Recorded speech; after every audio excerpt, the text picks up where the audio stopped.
Bienvenue à toutes et à tous pour ce spectacle de théâtre que la communauté protestante de Périgueux prépare depuis déjà plus d'un an. J'en profite pour remercier d'ores et déjà tous ceux que vous ne verrez pas aujourd'hui. Je pense notamment à tous ceux qui ont participé à la musique, puisqu'il n'y avait pas que Florence. Il y a des gens qui se sont investis dans les costumes que vous allez voir. Il y a des gens qui se sont investis dans les décors que vous allez voir. Et je dis bien les décors, puisqu'il y aura celui-ci et un autre décor. On va changer de décor en cours de route. Un grand merci à ceux qui se sont investis aussi dans la communication. Et j'en oublie beaucoup. Il y a plus de 30 personnes qui se sont investies sur ce spectacle. Et je les remercie d'avance. Les dialogues de Luther. Tel est le nom que nous avons donné à ce spectacle de théâtre. Les dialogues de Luther, car vous allez voir le réformateur dialoguer avec des proches. Ça peut être Kate, son épouse, mais aussi des personnes à qui il s'est opposé ou qui se sont opposées à lui sur des sujets importants, vous allez le voir. Mais au-delà de ces dialogues avec ses contemporains, des dialogues qui sont tous imaginaires, fictifs, mais des dialogues qui s'appuient tous sur des faits historiques, voire même des écrits de Luther. Au-delà donc de ces dialogues avec ses contemporains, Luther, dans ce spectacle, dialogue avec nous, avec notre société, avec les questions que nous nous posons. Il nous aide ainsi à réfléchir sur la place de l'étranger, par exemple, dans nos sociétés, sur la place de la femme dans la vie conjugale. Il nous interroge aussi sur la question de la violence, sur la question de la liberté, sur laquelle il a beaucoup réfléchi, mais aussi sur le sens de nos repas. Et c'est le sujet de cette première scénette que vous allez voir. Luther dialogue avec Kate, Katharina von Bora, son épouse, qu'il a donc épousée en 1525. Luther, il faut le rappeler, c'est un ancien moine augustin. Et Katharina, elle, est une ancienne nonne qui a fui son couvent avec 9 de ses consoeurs. L'histoire, ou la légende, on ne sait pas, dit qu'elles se sont enfuies dans des tonneaux de pierre. Quoi qu'il en soit, Luther la rencontre chez un de ses amis, un grand ami à lui, le peintre Lucas Cranach, qui l'a beaucoup peint. On a beaucoup de tableaux de Luther peints par Lucas Cranach.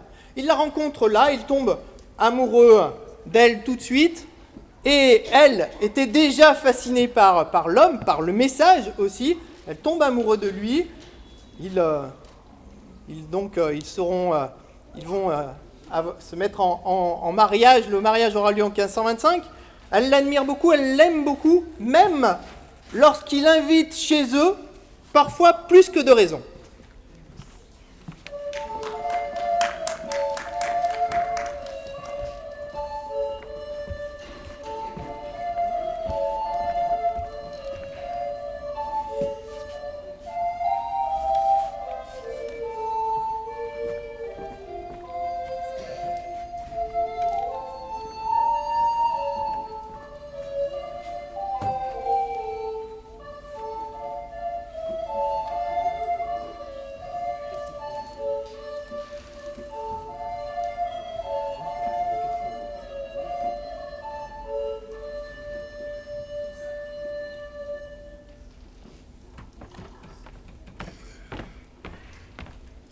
Martin, c'est toi? Oui, ma chérie.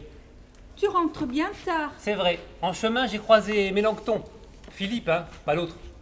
Nous avons échangé au sujet de la scène et je suis désolé, je n'ai pas vu le temps passer. Quand même, 2 heures pour une tourte de pain? Eh oui. Et nous n'avons même pas terminé. D'ailleurs, j'allais oublier, je l'ai invité à poursuivre la discussion autour du repas. Ah, je me disais aussi. Avec quelques amis. Des amis? Mais combien? Oh, ne t'inquiète pas, j'ai bien retenu la leçon de la dernière fois. Ils ne seront pas plus de 10. Allez, 15 tout au plus. 15? Mais Martin, il est 18h et rien n'est prêt. Mais enfin, Kate, il s'agit de la scène, le repas du Seigneur. C'est essentiel. Tu ne vas quand même pas me faire une scène pour ça. Je vais me gêner. Je te signale au cas où le sujet t'intéresse que nos réserves ne sont pas inépuisables et que le mois dernier, avec toutes tes invitations à la sauvage, nous avons été très justes pour finir le mois. Mais ne t'inquiète pas, Kate. Aie confiance. Dieu pourvoira. Dieu pourvoira. Et d'ailleurs, j'ai déjà largement de quoi pourvoir à leur soif. Regarde. Les tonneaux de bière sont à nouveau remplis. Mais ils ne se nourriront pas de bière seulement. Pour sûr.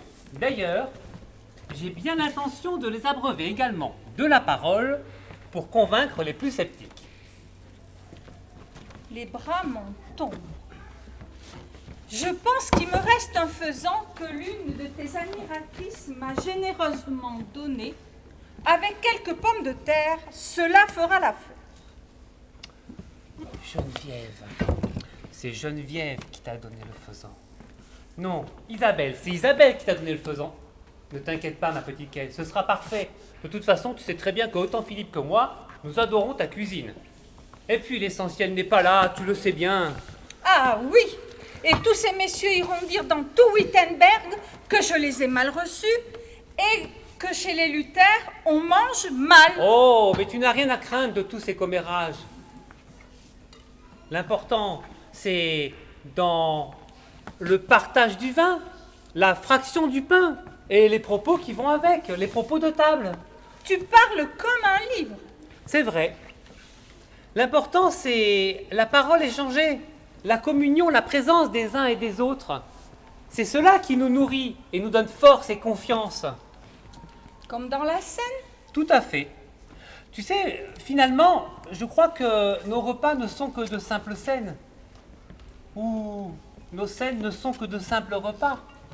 Je ne sais pas. Avec le Seigneur comme seul mécène. Eh bien qu'ils viennent alors, car tout est prêt.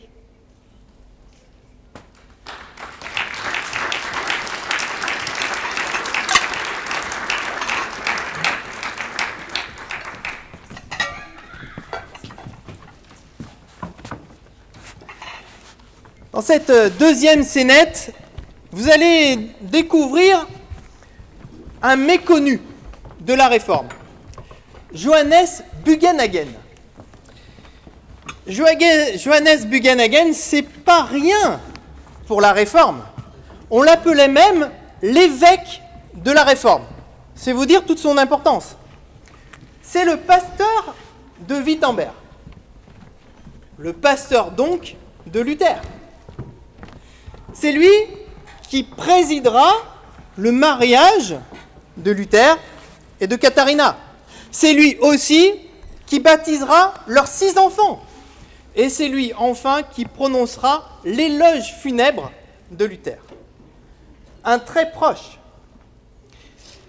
Ici, dans la scénette que vous allez voir, il se trouve quelque peu abattu, découragé. Il vient vers Luther pour lui dire sa tristesse devant la lenteur de changement de l'Église et des fidèles de l'Église. Et Luther, fidèle à lui-même, lui redonne courage et espérance. Et il lui confie le secret de la réussite.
n'en sortirons pas, Martin. De quoi parles-tu, Johannes? Du peuple, Martin. De notre peuple. Et Des quoi? membres de notre église. Ceux que nous voulons former. Hier, j'ai vu Frédéric, Henrik, Anna et nombreux de ceux qui viennent écouter nos prêches participer à une procession. D'autres priaient même pour leurs défunts, offrant même quelques piécettes pour passer le moins de temps en purgatoire. Sans parler de ceux que j'ai surpris en train de prier la Vierge, et les saints, et ceux qui continuent d'accomplir les bonnes œuvres du magistère, au cas où cela pourrait servir à leur salut. Ça me désespère, Martin, ça me désespère. Patience. Patience, après tout, même la cathédrale ne se fera pas en un jour. Mais même avec le temps, nous n'y parviendrons jamais, Martin. Le peuple est trop superstitieux, trop attaché à ses habitudes, trop captif par ses peurs, trop apte à se faire diriger comme des moutons, trop prompt à croire de fausses nouvelles. Tu verras, ils finiront par croire que des États créeront volontairement la peste, ou que des banques juives forment un réseau pour diriger le monde, ou je ne sais quoi d'autre. Patience, patience, Johannes. Patience et espérance. Non pas l'espoir de voir un jour l'homme changer par ses propres forces. Cet espoir est vain. Mais l'espérance qu'un jour Dieu changera l'homme, cette espérance, tu verras, ne sera pas déçue. Il nous faut alors prier? Oui, prier, mais sans jamais baisser les bras. Il nous faut saisir l'occasion, comme dit Paul. Il nous faut nous donner des occasions, nous donner les moyens d'avoir un peuple plus instruit. Mais comment cela? Par l'éducation. C'est le secret, Johannes. Demain, je prendrai la plume pour écrire à la noblesse de la nation allemande. Et je leur dirai,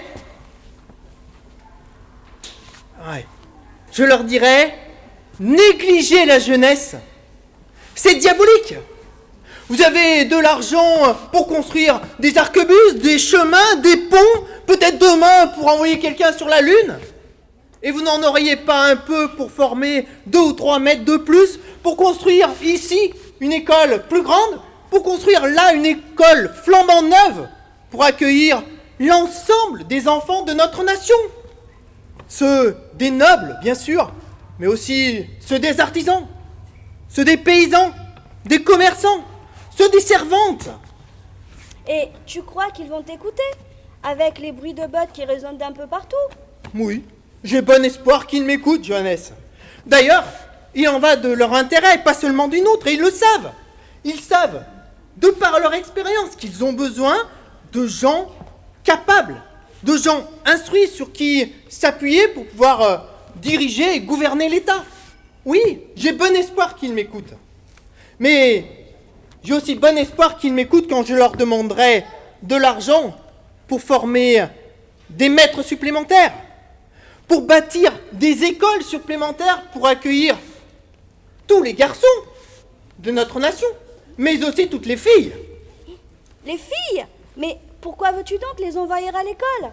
Nous savons tous qu'elles n'ont rien à y faire. Oh, 1 heure par jour, quelques heures par semaine, tout au plus. Ah, tu me rassures. Oui. Mais pourquoi faire? Leurs mères pourront leur apprendre ce dont elles auront besoin de savoir. Le ménage, la lessive, la vaisselle, le soin des frères et sœurs plus jeunes. Tout à fait. C'est pour ça que je tiens absolument qu'elles restent le plus longtemps possible avec leur mère. Mais celle-ci ne pourra pas leur apprendre la lecture. Et que veux-tu donc qu'elles lisent? Mais la Bible, Johannes, la Bible. Avec la mention de Gutenberg, bientôt elle sera dans tous les foyers, dans la langue du peuple, en allemand. Chacune pourra la lire chez lui. Les mères pourront enfin la lire à leurs enfants. Leur faire entendre les histoires d'Adam et Ève, David et Goliath, Jonas dans le poisson, les paraboles de Jésus, Johannes, les paraboles, les aventures de Paul. Je n'avais pas pensé à cela. Oui, et je pense même que si jamais on leur raconte cela de manière très tôt, ça pourra former leur esprit. Ça pourra les aider dans les choix existentiels qu'ils auront à faire plus tard, dans leur vie personnelle, dans leur vie de couple. Mais ça pourra aussi les aider quand ils auront des choix importants à faire dans la société comme citoyens, pour dénoncer les lois injustes, par exemple. Oui, je vais proposer à la noblesse de la nation allemande la lecture pour tous. Et pour les garçons, j'ai un programme ambitieux. Pas question, comme le propose Thomas Münster, d'en rester seulement à l'apprentissage de l'allemand. Pas question non plus, comme il le propose, de n'apprendre aux jeunes que ce qui pourrait leur être utile dans leur future vie professionnelle d'artisans ou de paysans. Non, nous devons voir plus haut, Johannes. Nous devons avoir pour notre jeunesse un programme ambitieux, proposer l'enseignement de mathématiques de haut niveau, leur enseigner les langues, l'allemand bien sûr, mais aussi le latin, le grec. Nous devons aussi faire une place au chant, le chant, la musique, Johannes, l'art en général, sans oublier les exercices du corps. Mais tu vas te mettre les familles à dos, notamment les pères qui n'accepteront jamais de voir leur fils partir aussi longtemps loin des champs. Ils ont besoin de leurs bras pour la moisson, pour ranger les foins, pour labourer. Et puis, ils n'auront jamais les moyens de financer leurs déplacements pour aller à l'école. Tout à fait, Johannes, tu vois juste. Il va falloir sans doute soutenir financièrement les parents pour qu'ils acceptent d'envoyer leurs enfants à l'école. Une sorte de compensation d'absence qu'il faudra évaluer au cas par cas, chaque situation étant différente, bien entendu. Et peut-être même que pour les élèves les plus brillants, nous pourrions aider les familles pour qu'ils puissent continuer des études dans le secondaire. Il nous faudra peut-être imaginer une sorte de bourse d'études. Et je pense que l'Église a tout son rôle à jouer là-dedans. Je vois que tu as pensé le sujet. Oui, mais je pense que l'Église peut intervenir d'une autre manière aussi. Comment donc? En proposant une autre formule d'enseignement. Souviens-toi de ton parcours, Johannes. De notre parcours, nous avons le même. Nous étions assis sur les bancs de l'école, on écoutait le maître nous enseigner l'histoire, les mathématiques, le latin, rosa, rosam, rosae. Mais quand nous rentrions le soir chez nous, après avoir fait nos tâches ménagères, il nous arrivait souvent de revenir à nos travaux d'école, souvent jusqu'à tard le soir, à la lumière de la bougie. Mais rarement, tu l'avoueras, rarement nous avons été actifs dans nos apprentissages. Rarement le maître nous a mis en position d'autonomie de nos apprentissages. Je pense que l'élève, comme l'étudiant d'ailleurs, devrait être plus actif. On devrait pouvoir lui donner, par exemple, le sujet de la leçon à étudier le lendemain. Il pourrait faire lui-même ses recherches personnelles. Cela formerait très tôt son esprit critique et, à mon avis, cela créerait du débat. À condition que les enseignants acceptent ce changement. Ah, tout à fait. Il n'y a pas que l'élève qui doit changer. Les maîtres aussi devront changer. Plus question qu'ils considèrent les élèves comme des espaces de cerveau disponibles pour leur savoir.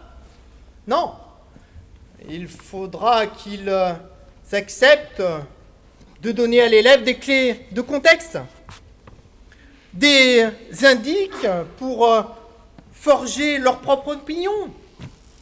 Des éléments qui leur permettront d'appuyer une autre vision du monde, une autre façon de lire l'histoire ou de l'envisager, de la mettre en perspective, une autre façon de penser que la leur. Mais surtout, il faudra qu'ils changent sur un autre point essentiel. Il faudra qu'ils suscitent le désir de l'élève, bien plus que sa crainte. Nous devons en finir avec les maîtres violents. L'élève, comme l'étudiant, doit prendre plaisir à étudier. En somme, comme Dieu fait à chacun de nous, prendre chaque enfant tel qu'il est. Tel qu'il est, et non pas tel qu'il devrait être.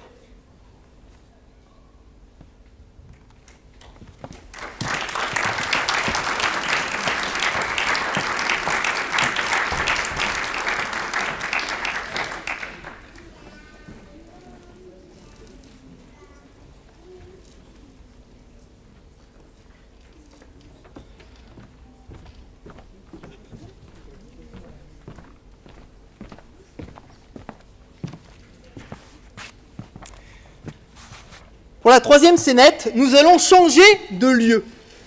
Les deux précédentes avaient lieu à Wittenberg, le lieu de Luther. Nous allons déménager pour Genève. Et nous allons faire à Genève la connaissance de Marie d'Antière, une grande figure de la Réforme, une grande théologienne. Marie d'Antière était l'abbesse de son couvent, avant de se tourner vers la Réforme.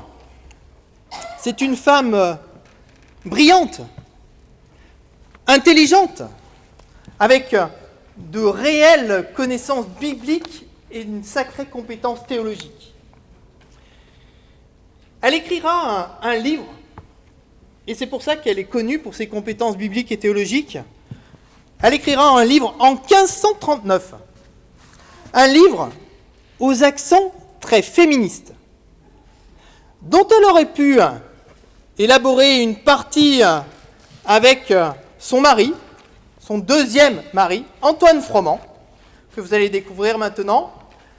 Et peut-être d'ailleurs ce livre a-t-il été forgé après qu'elle ait eu connaissance du programme éducatif de Luther pour les filles, dont vous venez d'entendre la substance.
Il m'énerve. Qui ça? Comment ça, qui ça? Luther, pardi. Le grand Luther. Qu'est-ce qui t'a encore fait? Antoine, tu n'as pas lu son dernier imprimé? Non. Avec tout le travail que j'ai régulièrement, je n'arrive pas à lire tout ce que publie cette bête de travail. Écoute. La femme protestante doit savoir lire et écrire pour élever chrétiennement les enfants. Et? Comment ça, et? S'il veut ouvrir les écoles aux enfants, s'il veut ouvrir les écoles aux femmes, c'est pour qu'elles sachent lire, pour lire la Bible à leurs enfants, lire son catéchisme. Et? Comment ça, et? Tu ne vois pas qu'il ne nous reconnaît pas, qu'il nous voit juste bonnes à élever les enfants? Marie, Tu n'as pas d'enfant. Et alors? Bah, si tu avais des enfants, tu aurais à cœur d'être une bonne mère, bonne éducatrice, bonne ménagère. C'est la vocation des femmes. Et c'est ce que rappelle Luther. Antoine, tu penses que si nous avions un enfant, j'abandonnerais mes travaux d'écriture, mes lectures, mes études, pour m'occuper du ménage, la cuisine et l'éducation de nos enfants?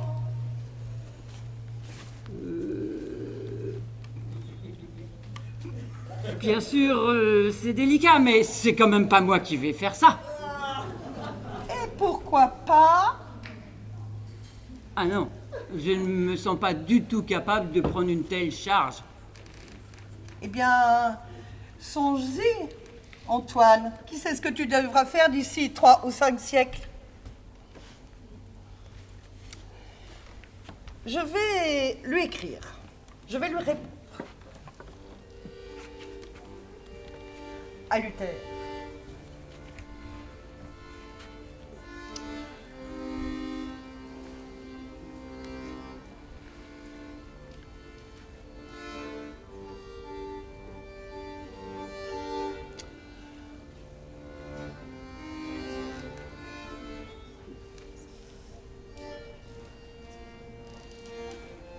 Je demande, Jésus n'est-il pas aussi bien mort pour les pauvres, ignorants, idiots, que pour messieurs les rasés, tondus et mitrés?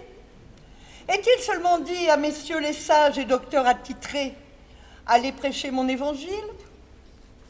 Avons-nous 2 évangiles, l'un pour les hommes et l'autre pour les femmes? L'un pour les sages, l'autre pour les fous? Corinthiens 1.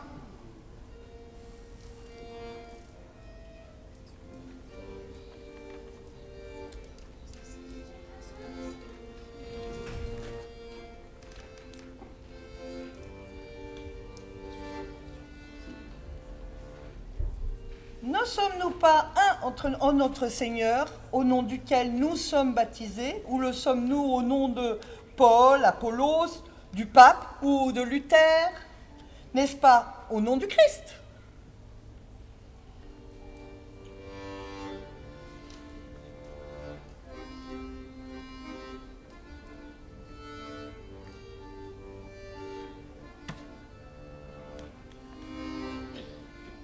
Certes, il n'est point divisé, il n'y a point de distinction du juif au grec, car envers Dieu, il n'y a point d'acception de personne. Romains 2, Éphésiens 6. Tous les hommes sont un en Jésus-Christ, il n'y a ni mâle, ni femelle, ni serf, ni homme libre. Galates 3.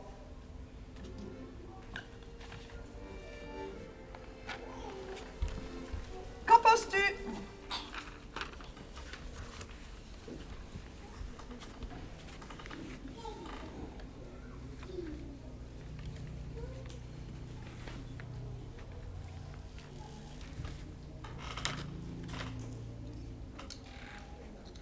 Et tu veux adresser ça à Luther? Non, je vais envoyer ce courrier à Marguerite de Navarre. À la reine, rien que ça. Je suis sûre qu'elle comprendra ce que je veux dire, elle. Et tu t'attends à quoi? J'espère que par ricochet, ce courrier ira interroger Luther à Wittenberg, qu'il nous reconnaisse la même capacité à nous les femmes qu'à vous les hommes de comprendre et d'interpréter la Bible, qu'il nous reconnaisse le droit d'intervenir à l'Église, de prêcher, donc d'être pasteur, par exemple, qu'il accepte que nous puissions écrire des traités théologiques sur des sujets d'actualité et que nous puissions aller les défendre sur la place publique, devant le conseil, par exemple. Et... Tu rêves, Marie, tu rêves. Le rêve, Antoine, est une bonne part de l'Évangile. La meilleure part. Ne l'oublie pas, ne l'oublie jamais.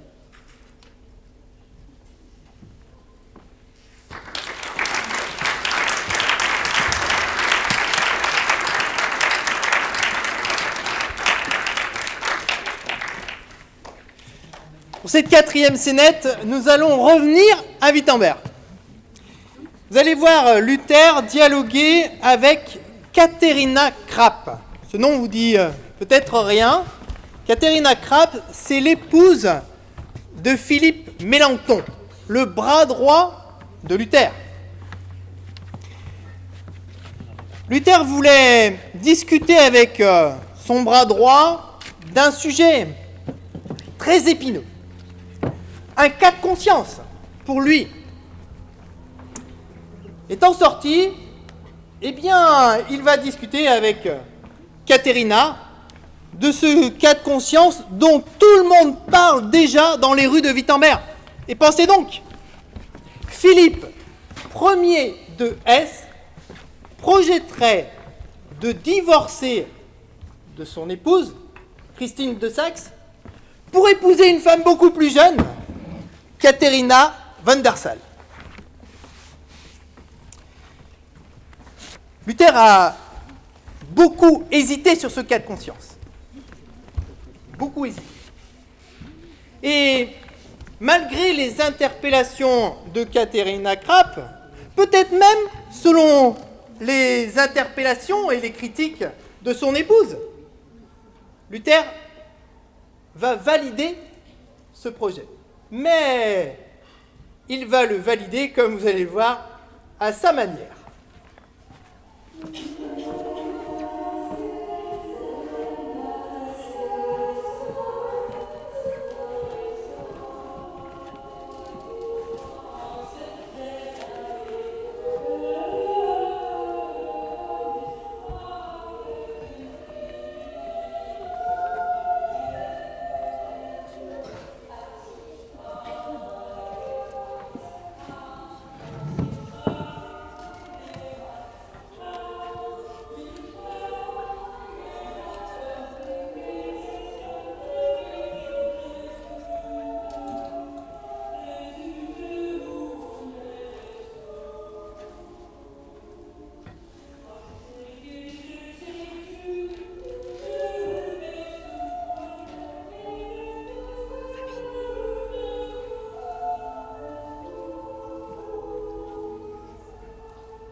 Entrez.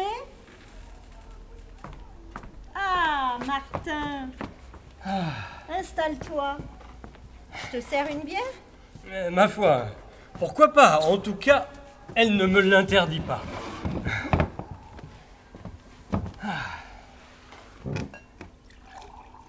Merci.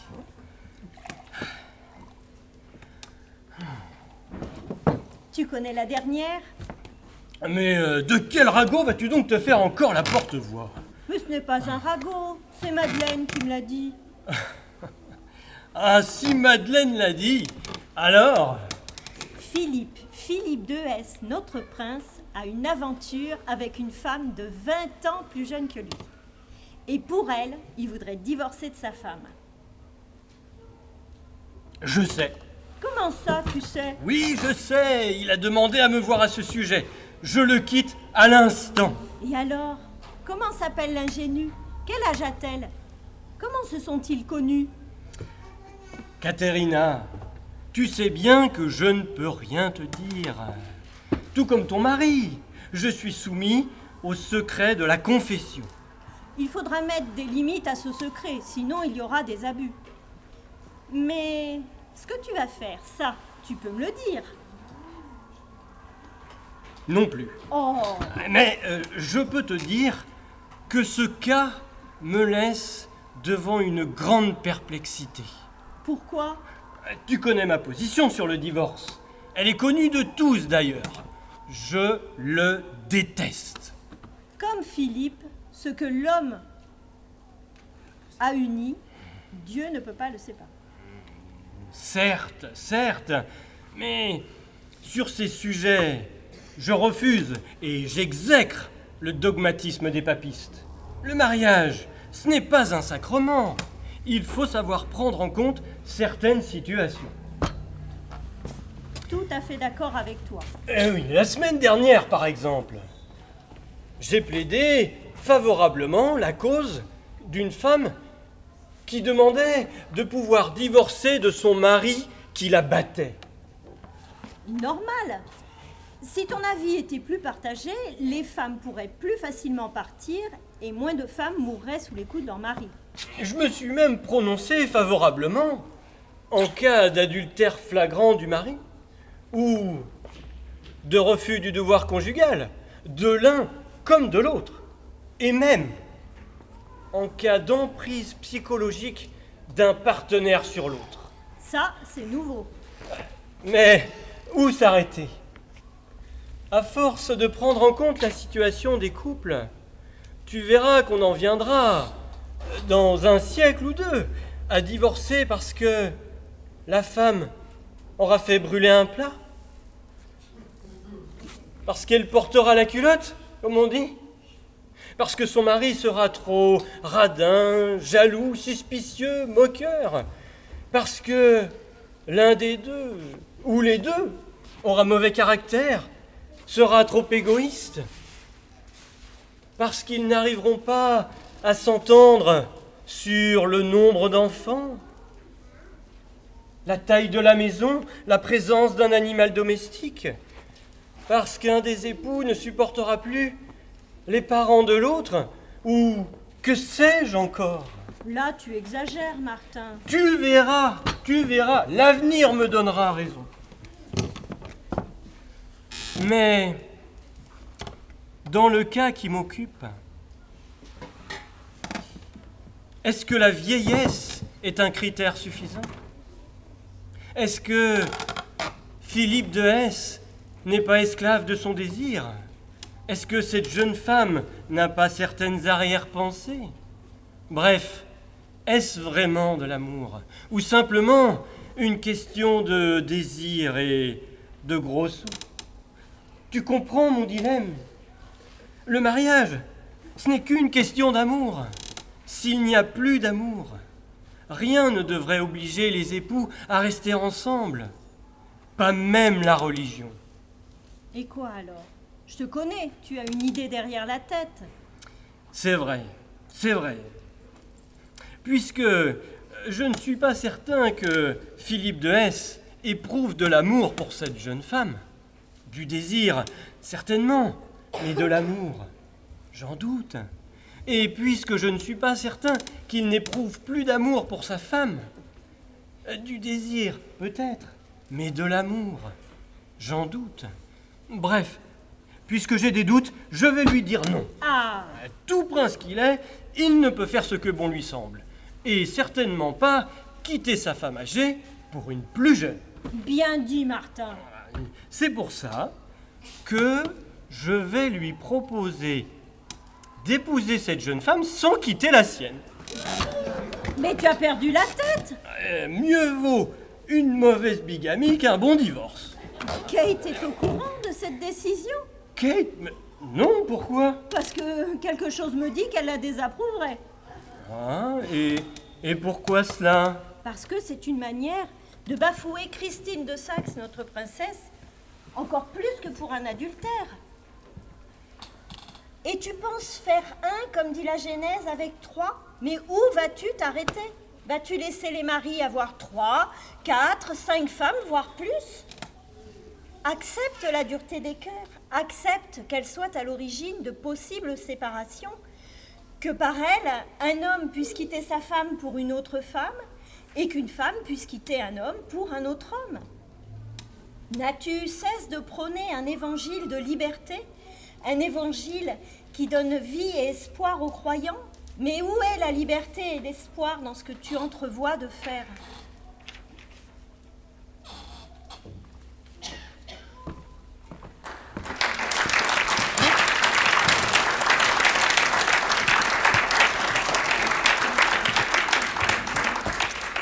Pour la petite histoire, le mariage de la main gauche, comme on appelle ça, a été célébré en 1540.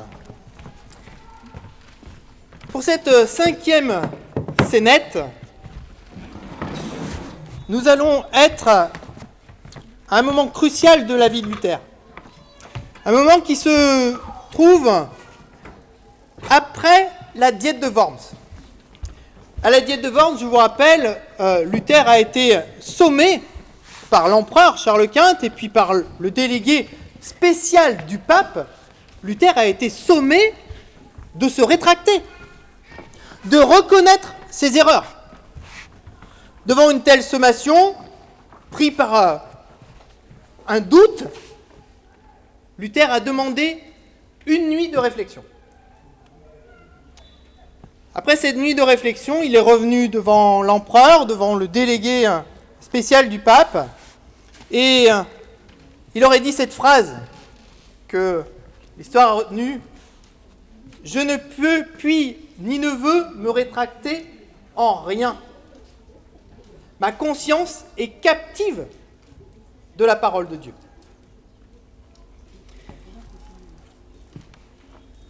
En refusant de se rétracter, Luther est devenu, en somme, l'ennemi public numéro 1. Il est mis au banc de l'Empire. Si quelqu'un le voit, l'attrape, il peut le mettre à mort. Conscient de cela, Frédéric de Saxe, son protecteur, va organiser l'enlèvement de Luther à la suite de la Diète de Worms. Il l'emmène dans son château, le château de la Wartburg. Là, Luther est vivant et il est libre. Enfin, libre autant qu'il peut, puisqu'il est prisonnier de ce château. Cette expérience quelque peu paradoxale va lui permettre d'affiner sa conception de la liberté. Comme vous allez voir maintenant, je vous demande de faire tout particulièrement le silence pour cette scénette, puisque nous avons nos 2 plus jeunes acteurs qui vont jouer maintenant. Merci.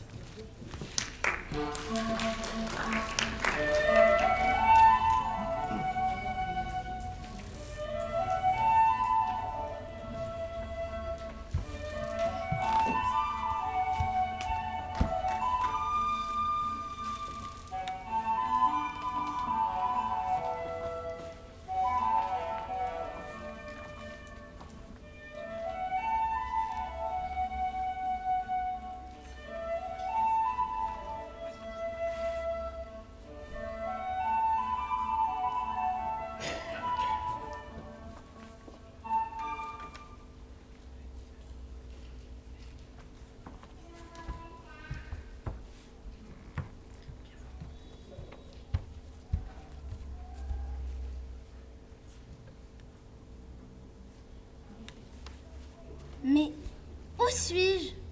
Dans mon château, Martin. Mais pourquoi m'avez-vous emmené ici, mon prince? Après ton entretien avec le représentant du pape et l'empereur Charles Quint, ta vie ne tenait plus qu'à un fil. Vraiment?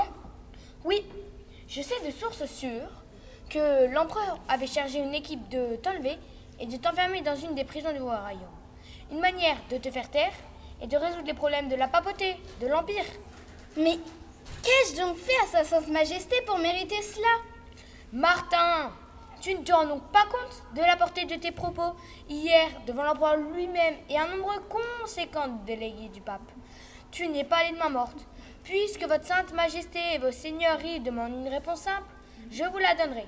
Voici, à moins qu'on ne me convainque par des attestations de l'écriture, je suis lié par les textes scripturaires et ma conscience est captive des paroles de Dieu. Je ne pouvais dire autre chose. Sans doute, mais ta liberté fait peur. Imagine si tout le peuple se soulevait en appelant à sa liberté de conscience. L'empereur lui-même serait sur un siège éjectable. Mais la liberté n'est pas un prétexte pour faire ce que je veux, quand je veux et avec qui je le veux. Vraiment? Vraiment. La liberté de conscience du chrétien est là pour le sauver de ce que j'appelle la tyrannie des œuvres. Ma conscience, comme la tienne, cher prince, n'a pas à se sentir coupable de ne pas assez prier, de ne pas assez aller à l'église, de ne pas assez donner à l'église. Surtout pour les messes de mort ou les constructions de basiliques. Ma conscience reçoit du Christ la certitude que je suis sauvée par la foi et non par tout cela. Je reconnais bien là les propos du Luther que je connais. Le chrétien n'est pas libre en soi. Il est libre par l'autre et pour l'autre, que ce soit Dieu ou le prochain. Eh bien, ici, je t'offre cette liberté. Quelle liberté! Là, enfermé dans ces 4 murs, quelle liberté pourrais-je avoir? Mais tu ne peux pas sortir. Je te rappelle que comme tu as été mis au banc de l'Empire, si quelqu'un te reconnaît, il peut te capturer et te tuer. Que m'importe, je ne puis être libre en étant prisonnier de ces murs. La liberté, comme je te l'ai dit, mon prince, est forcément pour l'autre. Comme le disait Paul, la liberté consiste à poser des actes utiles pour moi, pour Dieu et pour mon prochain. Mais comment feras-tu? Je pense qu'aujourd'hui, je peux être utile à mon peuple et à mon Dieu en traduisant le Nouveau Testament en allemand, pour que chacun et chacune puisse agir librement et en conscience, justement. Bien, je mettrai tous les livres dont tu as besoin à ta disposition. Non, mon bon prince, je veux aller à la rencontre des artisans, des paysans, des femmes, des enfants, pour savoir quels mots ils emploient au quotidien pour évoquer tel ou tel sentiment, objet ou même sujet. Tu seras vite reconnu et arrêté. S'il le faut, puisque c'est cela qui est utile à mon peuple et à mon Dieu, je veux bien sortir masqué, avec une longue barbe et une épée au côté.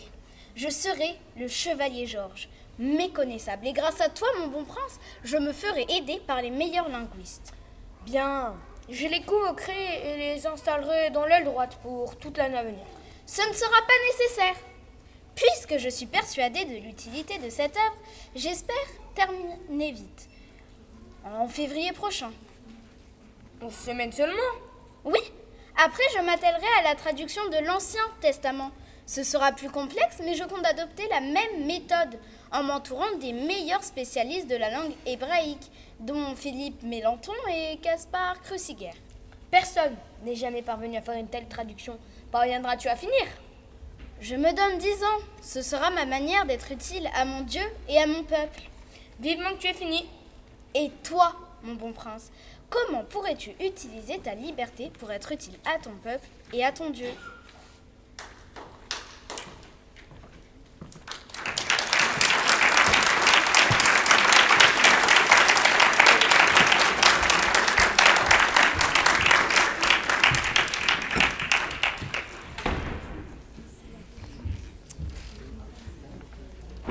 Nous voici déjà dans l'avant-dernière scénette de ce spectacle. Une scénette qui a comme toile de fond un épisode des plus tragiques de l'Allemagne, en tout cas dans la période de la Réforme. Ce que l'on a appelé la guerre des paysans. La guerre des paysans, c'est un épisode qui a fait, selon les estimations, à peu près 100 000 morts entre 1524 et 1526. Et Martin Luther n'est pas pour rien dans ces morts. Dès le début, il a pris le parti des nobles contre les paysans. À l'inverse de son opposant, Thomas Münster, qu'on a déjà évoqué dans le spectacle, qui lui s'est rallié aux paysans. Il a donné de son temps pour eux. Il a donné de sa compétence biblique et théologique, les aidant à formuler leurs convictions dans une sorte de charte que l'on a appelée les 12 articles de la paysannerie. Une charte qui demande plus de justice aux nobles, aux princes. Une charte qui joue l'évangile du côté du politique. Luther a été très agacé par Thomas Münster et la manière dont il s'est mis du côté des paysans. Et il s'est décidé à rendre une petite visite à cet opposant pour lui dire ces 4 vérités. Et voilà, Thomas Münster n'est pas là, il est sur le front, et il va discuter avec son épouse, Ottilie. Et comme vous allez le voir, il ne sera pas déçu du voyage.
Martin, Il faut que je parle à Thomas. il n'est pas là. Il est parti en mission sur le terrain à Frankenhausen, je crois. Je vais l'attendre. Et de quoi veux-tu t'entretenir avec mon époux? Ne vous êtes-vous déjà pas tout dit? Oh, arrête tes allusions. Tu ne te rends pas compte de l'enjeu. De quel enjeu parles-tu, Martin? De la mort programmée de tous les paysans de la Souabe? Depuis que tu as appelé les princes à les étriper, les saigner? Ici? En public? En secret? Comme on doit le faire pour des chiens fous? De ta bénédiction pour les abattre? Ou du fait que s'ils meurent, s'ils tombent à la lutte, les princes n'auront pas de mort plus sainte? Oh, arrête, tu sais pas de quoi tu parles. Oh, que si, Martin. Tu oublies que je viens de là-bas.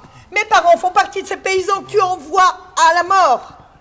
Bon nombre de mes proches font partie de ceux qui ont cru en toi et qui, au nom de l'Évangile, réclament un peu de justice de leur prince. Ah, ces fameux 12 articles que vous citez constamment? Oui. Oui.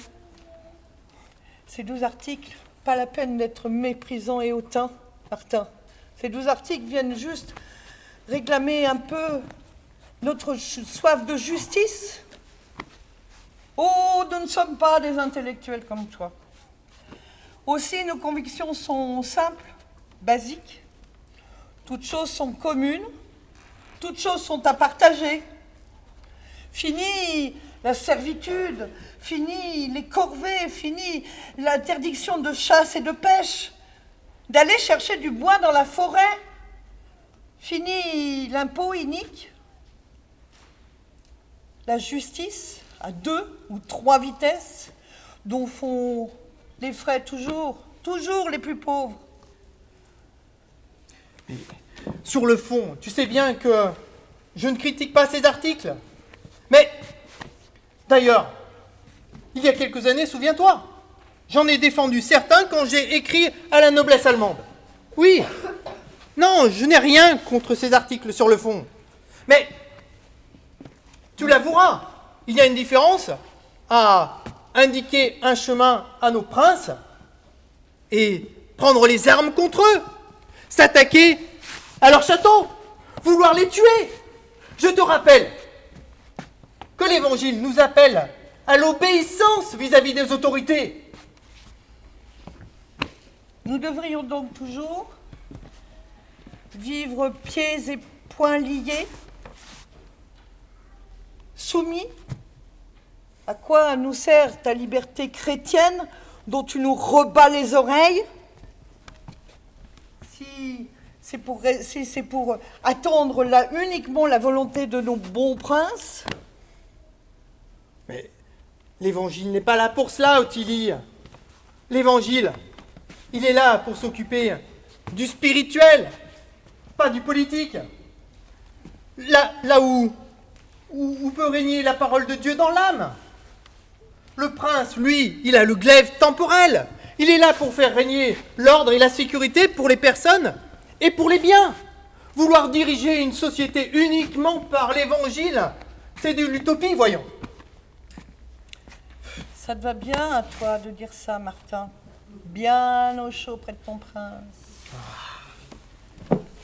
Je ne sais pas ce que c'est, les corvées, la servitude, la peine de réunir l'impôt, la peur de ne pas avoir assez pour le lendemain, parce que les princes se réservent gibiers et poissons. Que doit-on faire quand les règles sont injustes? Je te le redis, je pense que le politique n'est pas là pour cela. Il faut distinguer le politique et le spirituel. Vouloir diriger une société, je te le dis, uniquement par l'Évangile, c'est de l'utopie. Ça ne peut pas avoir lieu.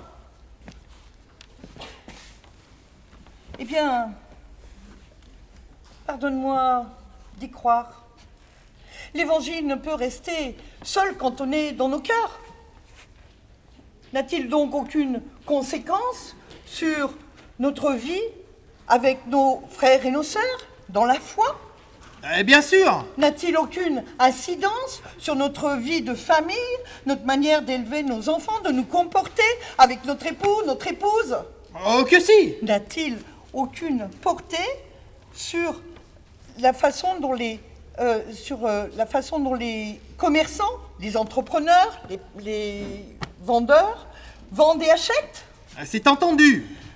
Alors, pourquoi diable n'aurait-il aucune conséquence sur notre vie sociale, le bien vivre ensemble, la manière pour les princes d'exercer leur pouvoir, leur autorité, leur justice?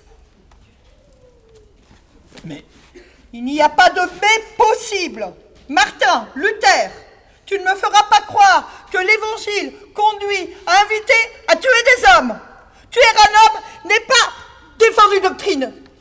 C'est juste tuer un homme.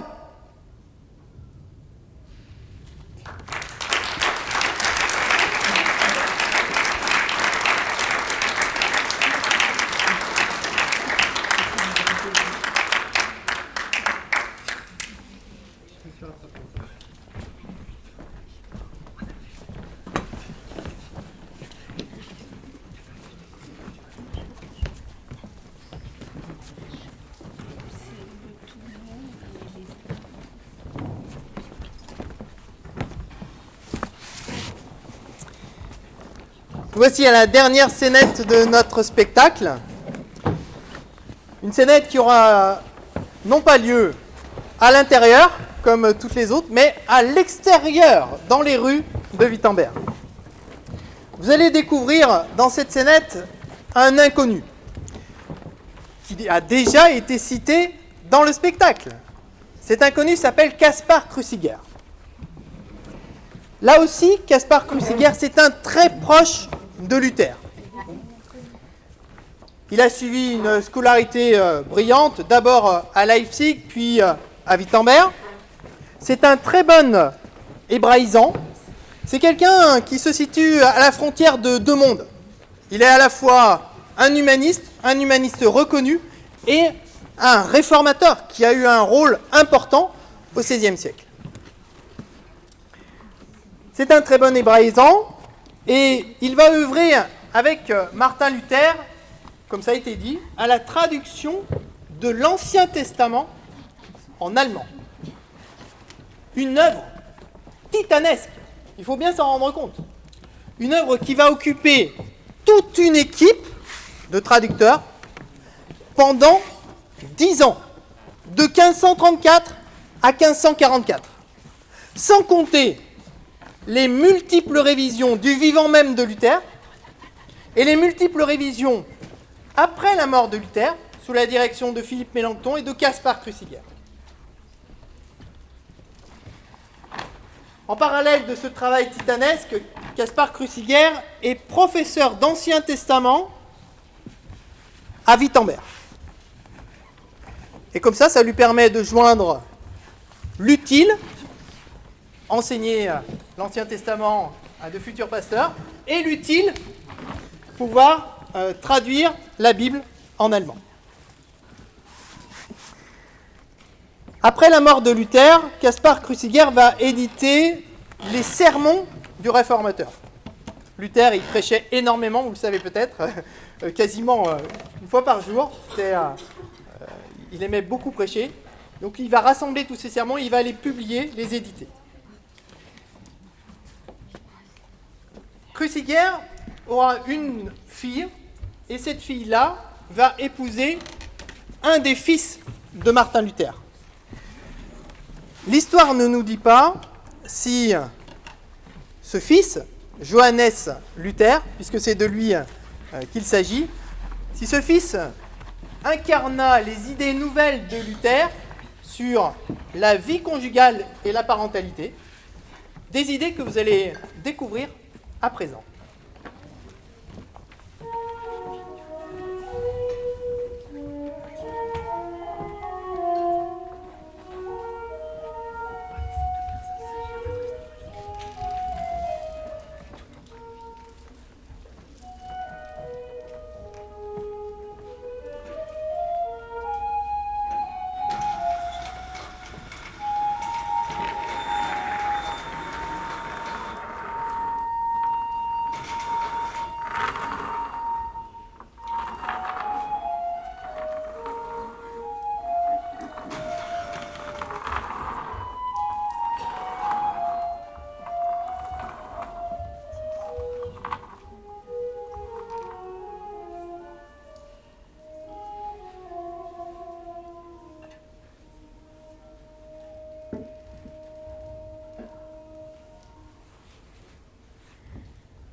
Une chope, s'il vous plaît. Martin, Gaspard, comment vas-tu? fatigué. Très fatigué. Qu'est-ce qui t'arrive? Je suis marié. Et alors? Tu ne peux pas comprendre, tu es encore célibataire, non? Oui, mais quel rapport avec ta fatigue? J'ai désormais un autre seigneur. Non, ne me dis pas que... Si, Pas toi! si, Kat est ma domina, mon seigneur. Ressaisis-toi. Je me souviens encore, il y a quelques années, tu critiquais Anders qui se laissait mener par le bout du nez par sa femme qui refusait de le suivre dans son ministère. Tu lui disais, il t'aurait fallu songer que tu dois obéir à Dieu plutôt qu'à ton épouse. C'est-à-dire ne pas permettre que l'autorité maritale soit par elle méprisée et foulée aux pieds. Je sais, mais ça c'était avant. Avant quoi? Avant mon mariage, bien sûr. Depuis, j'ai changé de lunettes. Tu n'as pas le droit, Martin. Ta mission est trop importante. Tu dois entièrement te consacrer à elle. Rien, mais rien ne doit te faire dévier, et encore moins ces peccadilles liées à la vie conjugale. Laisse ta femme être le seigneur de la maisonnée.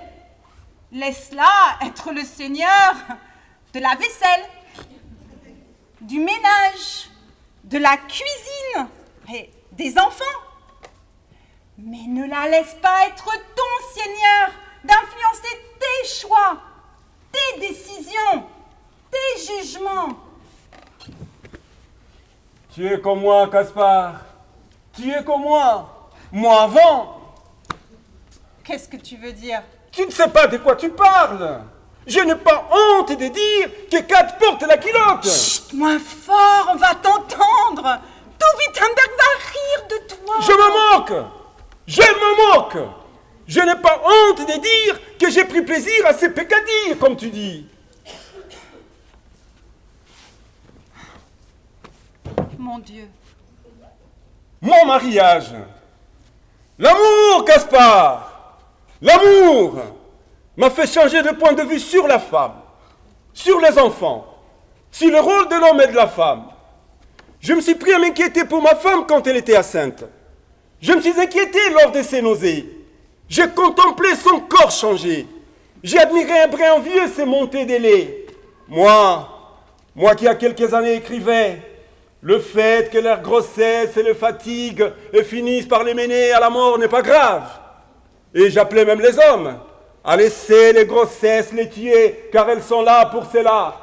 Qu'est-ce qu'on peut dire comme bêtise quand on est jeune et ignorant? Mon Dieu, je te confie Martin.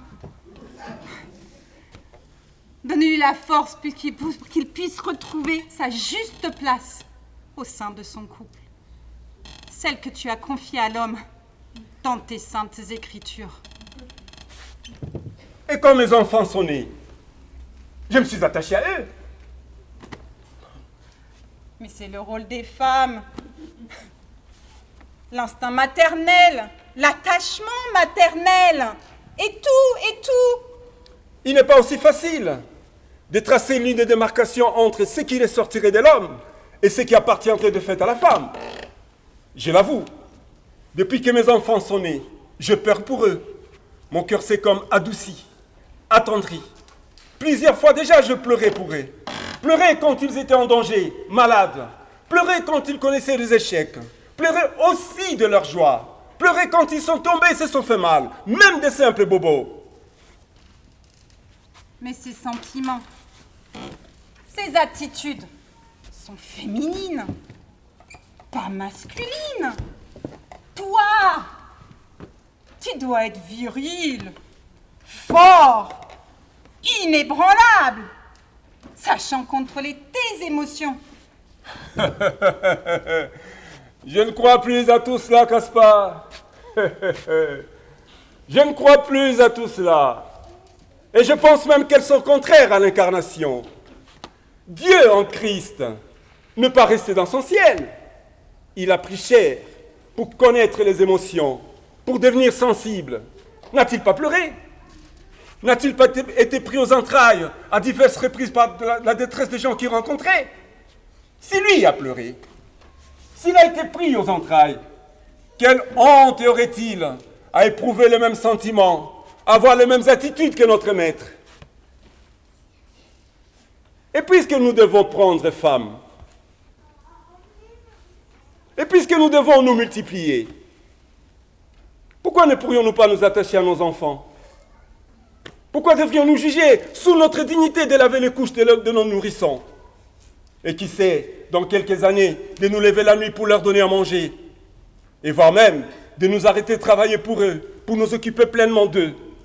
Pourquoi ne pourrions-nous pas nous impliquer dans leur éducation, suivre leur scolarité, prendre le temps de cuisiner avec eux, les apprendre en parallèle de notre métier à s'occuper de leurs petits frères et petites sœurs? Pourquoi ne devrions-nous pas jouer avec eux, rire et pleurer avec eux? Mais avec tes idées, nous, les hommes, on va finir par rester à la maison et gérer le foyer. Qui fera notre travail d'homme? Les femmes? Pourquoi pas? Pourquoi pas? Katharina est non seulement une femme cultivée, une femme d'intérieur, s'occupa très bien de nos enfants et de notre foyer, très douée pour gérer économiquement notre maison, mais aussi une femme d'extérieur. Elle cultive les champs, fait paître les bétails, Gaspard, et brasse même ma bière. Tu ne te rends pas compte de ce que tu dis. Si on continue dans cette voie, un jour, une femme finira par diriger notre pays. Et alors? Et alors, Gaspard? Et alors? Et alors? Et alors? Elle imposera à tous l'égalité. Oh! Oh, Gaspard! L'égalité nous est déjà imposée en Christ. Il n'y a plus ni grec, ni juif, ni homme, ni femme, ni esclave, ni homme libre. L'égalité, Gaspard, l'égalité nous est déjà imposée en Christ. Il n'y a plus ni grec, ni juif, ni homme, ni femme, ni esclave, ni homme libre. L'égalité.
Un grand merci à vous, un grand merci pour l'attention, le silence qu'on a senti dans cette salle et qui, je l'espère, vous ont permis d'entendre toutes ces scénettes.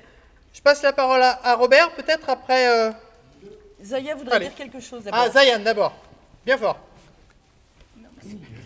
T'as pas besoin. Du coup, les textes, ils sont de notre pasteur de Périgueux, Christophe Jacon. Voilà.